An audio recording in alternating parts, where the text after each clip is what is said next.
Well, hello, friends. I hope you're having a great day and enjoying this Texas weather.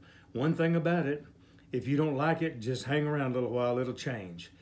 We're, uh, we're looking into Genesis chapter 12 and 13 today.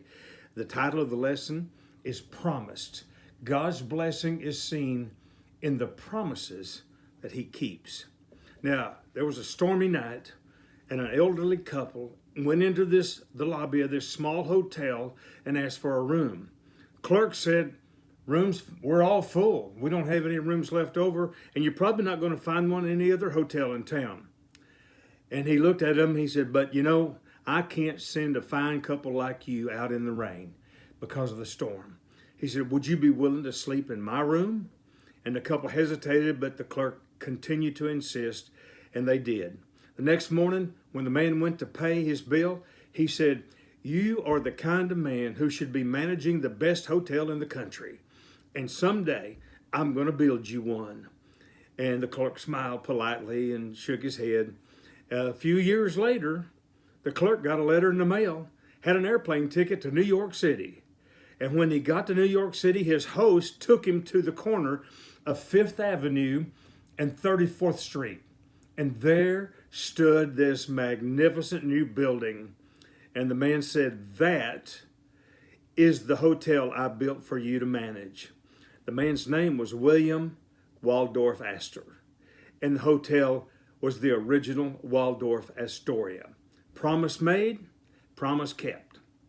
Our passage today tells a story of a journey of faith, obedience, and God's promise. God will never plan or promise something for His people that's not the best for them. As Paul wrote in his letter to the believers in Rome, in Romans 8:28, he said, "We know that all things work together for the good of those that are called according to God's purpose." And when God makes a promise, He will bring it to pass. So far, in our study of Genesis in the last couple of months, the focus has been on major events in the history of the world. First of all, we saw the creation of the world and the creation of humanity, and then that included the disobedience of Adam and Eve and kicking them out of the Garden of Eden. Then next came the first murder by Cain. And that was followed by the worldwide flood because of the wickedness of the people. And then we saw the people scattered around the world based on their new languages. Now, here we are in chapter 12. Genesis shifts from a description of global events to stories about individual people who had a relationship with God. And in the first story, we see a family, one family, and it's the family of Abram. Now, later on, he was called, God changed his name to Abraham, but he is Abram at this point. And so the story tells us about him and as the father of many people. Now, before he became the man that we know in the Bible, he was just Abram, a man who listened and obeyed God when God called. You see, let me give you a little bit of family history here. Abram's father was Terah, and he was a descendant of Shem, Noah's oldest son, but he was an idol worshiper. Now, things had shifted a lot for mankind since they had left the Garden of Eden. And if I counted it right, Abram was 10 generations from Noah, and Noah was 10 generations from Adam. Now, when Terah, Abram's father, was 70 years old, he became the father of Abram, Nahor, and Haran. Now, we learned in chapter 11, verse 28, that Terah's son, Haran, died when they were in Ur of the Chaldeans.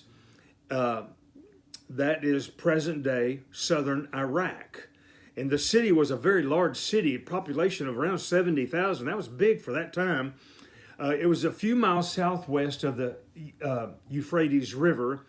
And verse 31 in chapter 11, we read that Terah took his family, Abram and his wife, plus Haran's son Lot. They left Ur of the Chaldeans and set out for Canaan. But when they got to the town of Haran, they settled down there. Terah lived to the ripe old age of 205. Then he died. Now, sometime after his death, God spoke to Abram and told him to leave his home and go to an undisclosed land that God would give him. So Abram, he was 75 years old when that happened, and he believed and he obeyed God. God promised to make Abram a great nation that would be a blessing to all people. So he gathered his wife, his nephew Lot, and all their possessions and livestock, and journeyed to the land of Canaan. Now, every journey begins with a first step. Now, whether it's a vacation, starting a new job, maybe a new marriage, school, whatever it is, there's always a first step at the beginning. And today's study tells us about the beginning of Abram's journey that set in motion God's redemptive plan, and it ends with the death and resurrection of God's Son, Jesus Christ. Now, without Adam's first step of faith, this world would probably be a lot different than it is today. It's like any journey that we take. There are a lot of twists and turns. There were some sad detours because of disobedience, but there were some great acts of faith. Now, Abram's example has stood the test of time all across Christian history. And when you think about Abram's faith today, it should make us think about our own faith journey. How obedient are you based on your spiritual adventure? Well, let's look at this passage, and we're going to be in chapter 12 for a few verses, and then to chapter 13. So we see God telling Abram to move. Chapter 12, verses 1 to 3. The Lord said to Abram, "Go from your land, your relatives, your father's house, to a land that I will show you. I will make you into a great nation. I will bless you. I will make your name great, and you will be a blessing. I will bless those that bless you. I will curse anyone who treats you with contempt, and all the people on earth will be blessed through you." Now, when God called Abram out of Haran to go to Canaan, the Lord made several promises to Abram, which he swore that he would keep. Now, in the covenant God made with Abram, called the Abrahamic covenant, God made 7 promises to Abram. First of all, God promised he would lead Abram to a new land. This, of course, was Canaan, which later was called the Promised Land. The second promise, God said he would make Abram a great nation. And several nations eventually came from Abram. Third, he would bless Abram, and so God gave favor to Abram with material possessions and people that were a part of his clan. And the fourth blessing was he would make Abram's name great. Even today, all 3 of the world's major religions, Christianity, Judaism, and Islam, recognize a relationship with Abram or Abraham. And then the 5th promise, God said he would make Abram a blessing to others. Through Abraham and his descendants, other people would receive favor from God. Now, the 6th blessing, he would bless or curse others based on how they treated Abram. This promise indicates that God is the source of blessing and curse. And the seventh promise, God said he would bless all people on earth through Abram. This is a foreshadowing of God's Son, Jesus Christ, the Messiah. Now, several hundred years had passed since God had announced his covenant with Noah. And when God spoke to Abram, he announced another covenant. This covenant included the command for Abram to leave his home and resettle in a land that God would show him. Now, according to Acts chapter 7, verses 2 to 4, Stephen is talking before he is stoned, and he says Abram was living in Ur of the Chaldeans when he first received God's call. In chapter 11 of Genesis, verse 31 indicates that Terah, as head of the family, would only go as far as Haran, and after his death, Abram continued the journey to Canaan in obedience to God. Now remember, we've already learned that most covenants are bilateral.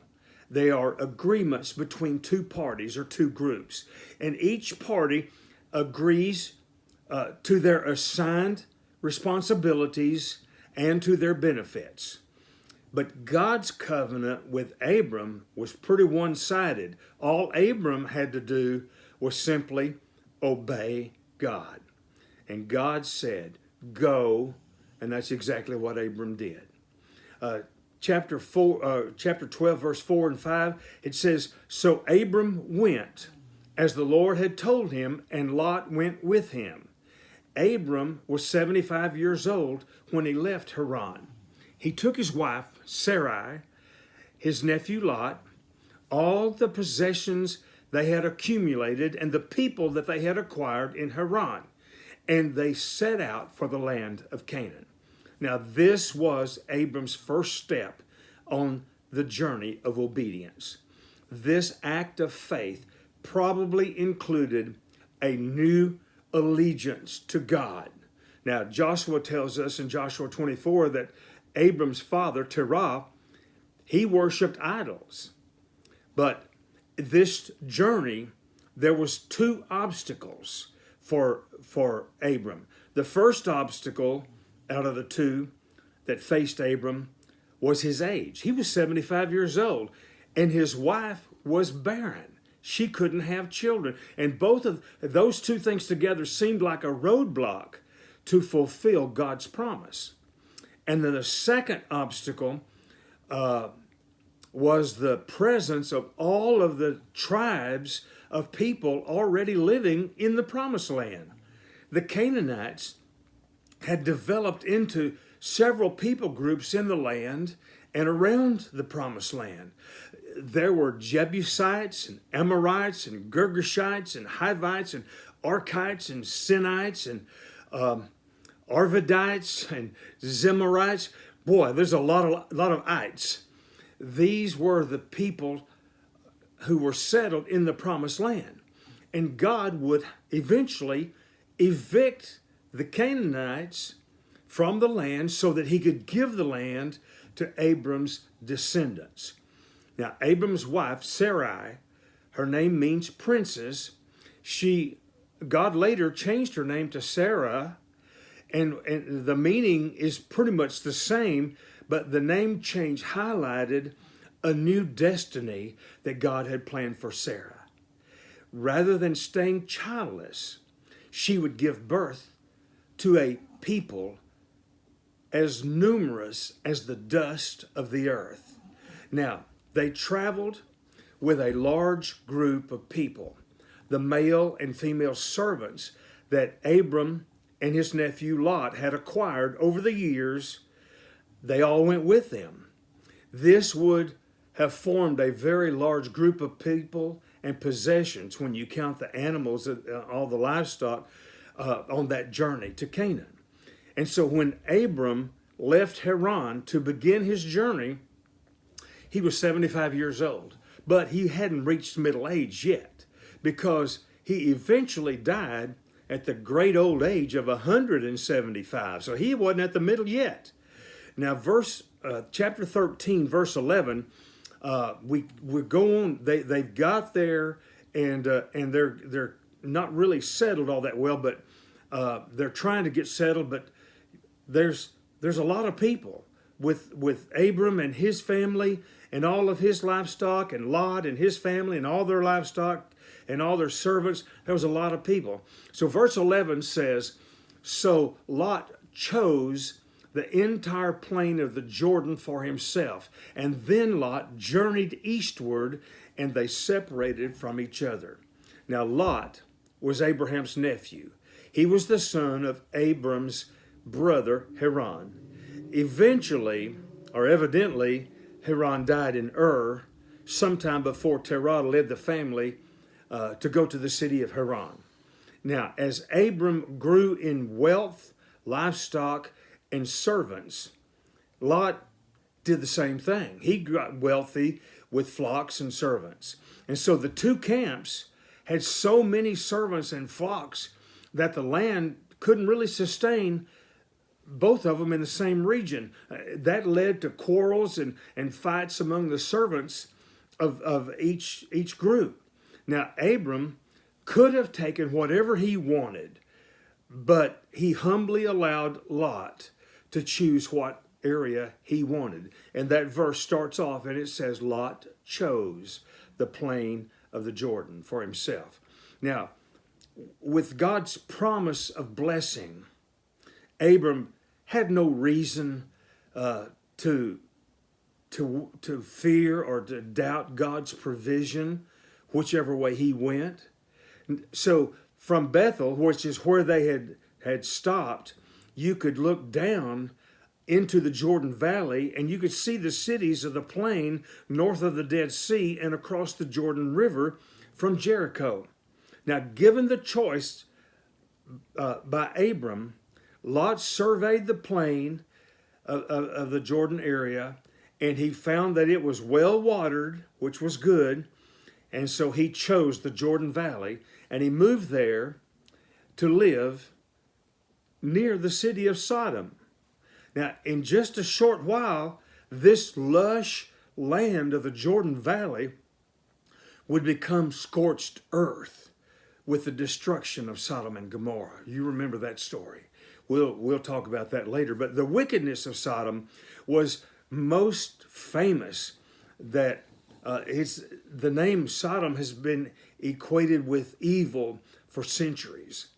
The location of this city, as well as the other cities of the plains, is not really certain at this point. But evidence suggests that they could have been very near the Dead Sea. So the wickedness of the city of Sodom and the other cities around was not limited to unnatural lust. The other sin was pride and social injustice. Verse 11 says, it starts off and says that Lot journeyed eastward. Remember, we learned last week that moving eastward was a symbol of separation from God's will. And we know the danger that produced. So verse 12 and 13 of chapter 13, it says, Abram lived in the land of Canaan, but Lot lived in the cities on the plain and set up his tent near Sodom. And then in parentheses it says, now the men of Sodom were evil, sinning immensely against the Lord. Now, as the elder of the traveling families, Abram had every right to choose the fertile plains of the Jordan for himself. But God had promised him the land of Canaan, which was far more important to Abram. Now, he had already traveled over the land and was building altars for worshiping God along the way. And so Lot lived among the wicked cities of the plain. And in addition to that, he actually established a home in the city of Sodom itself. Now, there were 5 cities in that region that formed a political unit. The name of the cities were Sodom, Gomorrah, Admah, Zeboim, and Zoar. These cities and their kings are mentioned in Genesis chapter 14 and describing a war that these 5 cities waged against 3 opposing kings.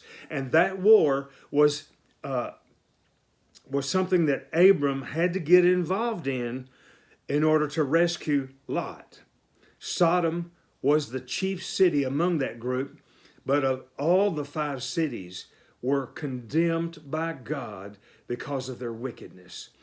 The statement that's in parentheses there in verse 13, it describes the wickedness of the cities and is a preview of the judgment that's coming upon them. This entire lush valley would be burned with the fire of God's wrath. The Hebrew wording in verse 13, the men were sinning immensely, describes more than the nature of their sin. It wasn't just what they were doing, it reflects the magnitude of their sin, how great a sin it was against God. In a sense, the residents of Sodom were setting the standard for evil. Wickedness was a powerful presence in those cities, and that influence filtered out into other cities of the region. So we see in verse 14 through 16, it says, after Lot had separated from him, from Abram, the Lord said to Abram, look from the place where you are. Look north and south, east and west, for I will give you and your offspring forever all the land that you see. I will make your offspring like the dust of the earth, so that if anyone could count the dust of the earth, then your offspring could be counted. Now, after Lot separated from Abram, God told Abram, look around, look in all directions, north and south, east and west, look at everything. And God told told Abram, I'm going to give you and your offspring, your descendants, this land forever. Everything that you see, I'm going to give it to your descendants. God's faithfulness was demonstrated in that he had kept his word to Abram up to this point. So Abram trusted God. God brought him to Canaan. God blessed him and enriched him. God blessed those who blessed him. God blessed Lot. God protected them both in their travels. And when Abram and Lot separated, Lot moved into the valley across the Jordan River, while Abram stayed in the land that God promised them. Now, everything Abram could see eventually would become property of his descendants. Nothing was left out. Of course, the permanent possession of this land wouldn't take place for many years.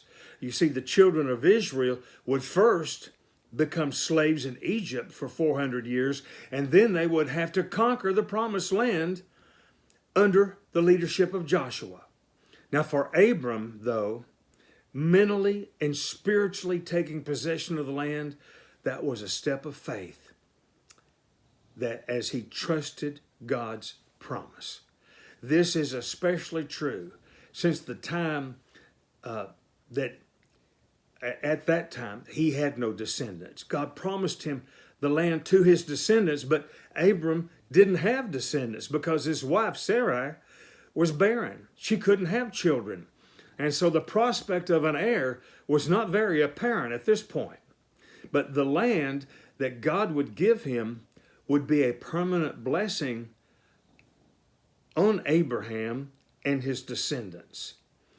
Prophecies throughout the Old Testament point to the permanency of this gift from God. The permanent gift continues up to this day. It is still a sticking point for modern day Israel with the surrounding nations. The nations around Israel don't like the fact that God gave that land to Israel. And we see it right now with the conflict in the Gaza Strip and with Hamas and Hezbollah and the conflict of the nations around them.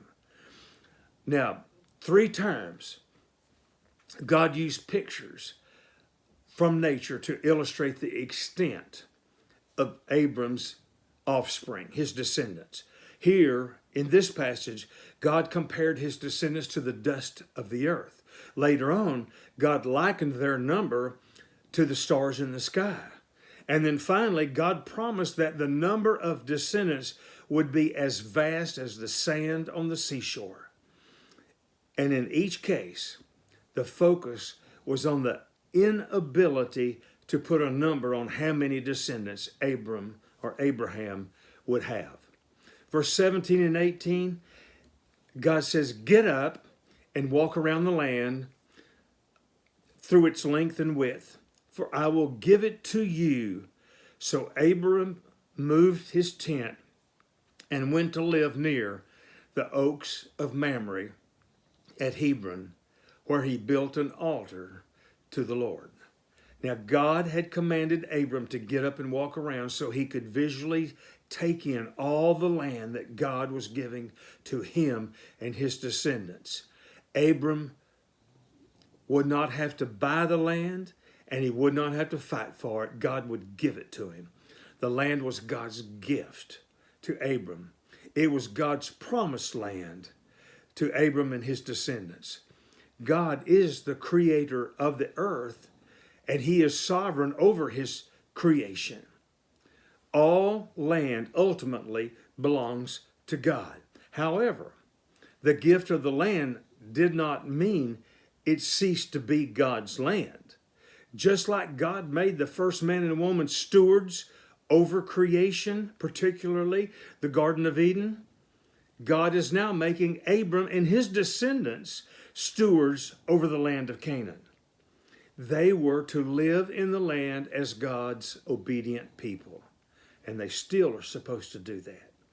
When Israel entered the promised land to conquer it about 600 years later, God kept his promise.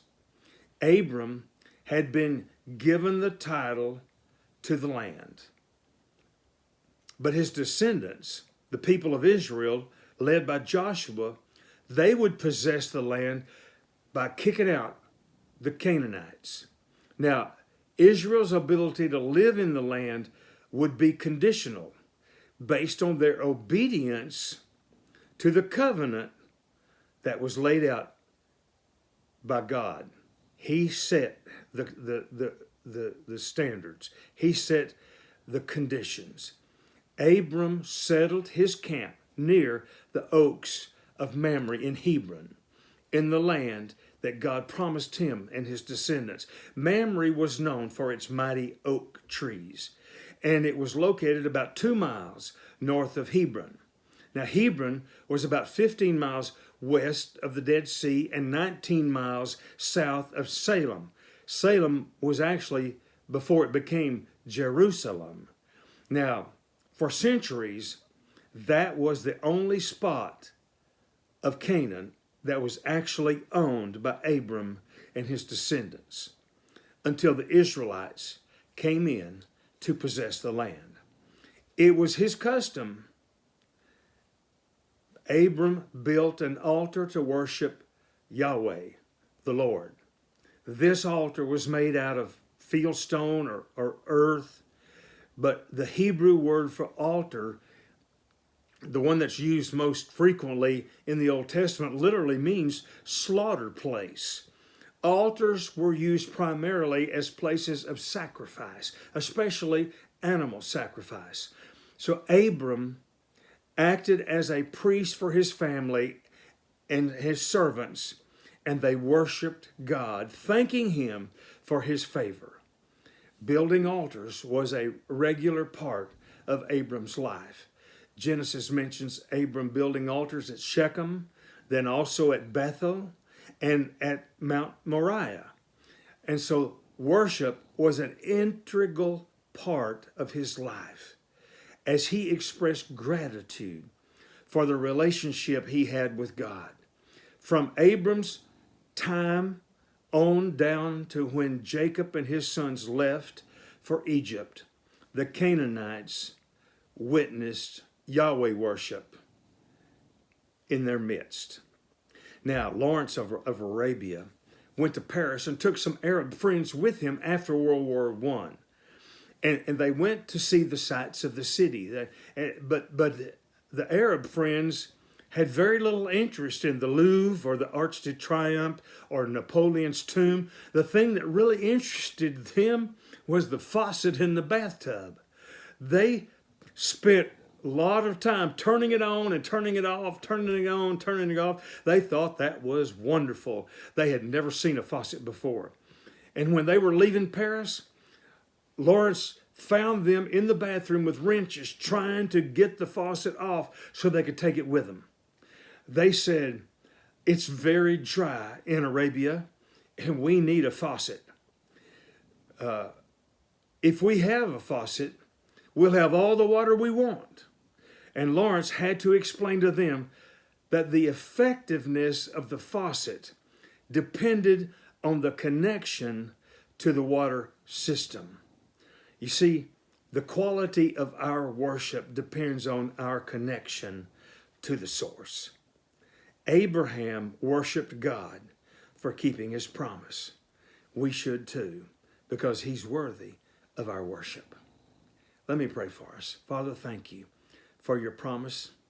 Thank you for keeping your promise. Go with us and help us to live our lives in a way that's worthy of our worship for you.